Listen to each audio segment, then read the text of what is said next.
There are two ways to live your life. One is as though nothing is a miracle. The other is as though everything is a miracle. Albert Einstein said that. And it seems to me a wonderful thought. You know, it expresses very dramatically, I think, and very well, the difference between being closed-minded and open-minded. And the reason why I bring this up is I've been thinking about, we were talking in an earlier video about the whole thing of communicating with guides and how three things I was told that were necessary are patience, relaxation and trust. And I said at the time that I thought maybe relaxation was the hardest one of the three. But I'm pretty definitely sure that of the three, trust is the most important. And it brings up all sorts of things, of course, is that when you go into that area of trust, you go outside of the boundaries of maybe proof, absolute proof in terms of seeing and feeling and touching, you know, having that sense of, you know, that you have to go beyond that to maybe take on board things that you can't actually prove or can't prove in a way that would be convincing for others.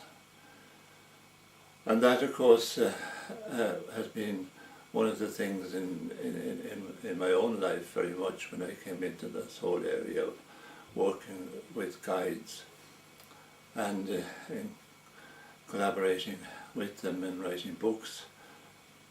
But what was also very helpful for me was that for maybe about 17 years I used to see people individually. And the interesting thing about that was that, say when I would meet somebody casually or in the normal course of day-to-day life, I wouldn't be getting anything about them at all, any particular insights. But when somebody would come to see me, and for the express purpose perhaps of doing what we used to call a reading as such, well then that was different. I found that then I could get information which usually they found very useful, and certainly things that I couldn't possibly have known about. So that was very affirming for me. It brought home to me that certainly whatever it was, that there was something working that wasn't part of the day-to-day activity of my life. And it helped me very much when I came to doing the writing then. And as I mentioned earlier, like when Shabaka, well, didn't mean anything to me, the name didn't mean anything, which made it easier. So the substance of the material that was coming through to me began to make great sense to me. So that was great. And but then also when I was introduced to Margaret Anna Cusack as one of my guides, as I explained earlier too, I had never heard of her, so I didn't have so much difficulty in accepting her in that way. It's only later on I found out what a celebrity she was in her own right.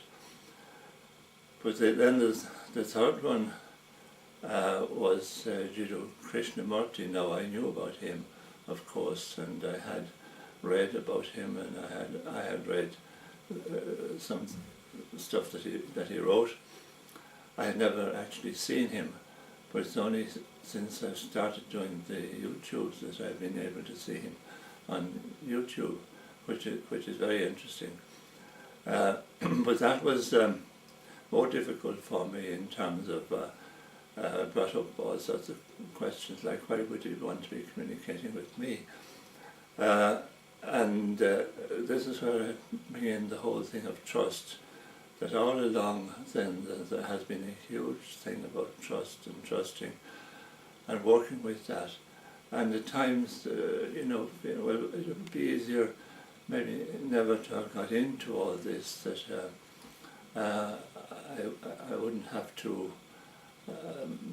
you know, get into that whole area of wondering and questioning, and am I getting this right? Am I providing accurate information as it has been given to me, and so on.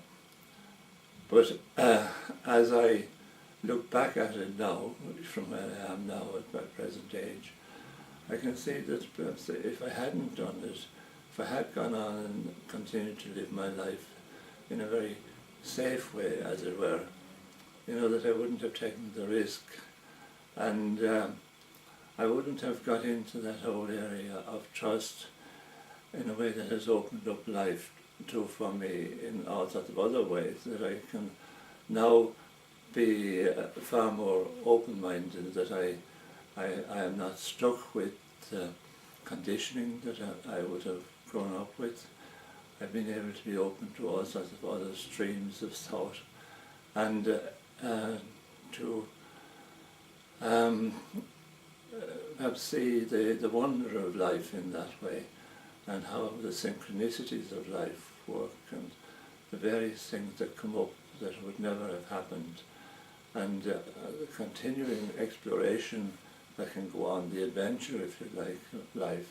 It doesn't stop, and there's no sense of retiring in that way. There's a continuing thing that will, I hope and expect, that as I move on from the planet, it will be a continuation of that, perhaps without the physical restrictions and the disabilities and the tiredness and so on that are part of the physical thing.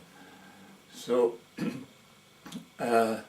why I'm talking about this is maybe perhaps to see that nothing really valuable, nothing really sort of wonderful happens, or nothing magical happens to us unless we take a risk and that we trust, and then that it opens up a whole stream of adventure, a whole way of living, perhaps that can be very joyful. I think joyful is the best word I can use about it. And even though it brings perhaps a lot of skepticism and a lot of questioning and wondering, for the birds and so on, well, so what of that? It doesn't matter, because I wouldn't want to go back into a safe world where there is nothing to be accepted other than if you like, the rigidity of a particular conditioning, particular set of beliefs and so on. I just wanted to share that with you a little bit, the whole thing about trust, and maybe that you'll find that helpful, and that you can maybe use it yourself and hand things over in that way. Know the flow of life, the flow of unconditional love, to bring wonderful things into your life. So again, if I may leave that with you, and thank you very much again for listening.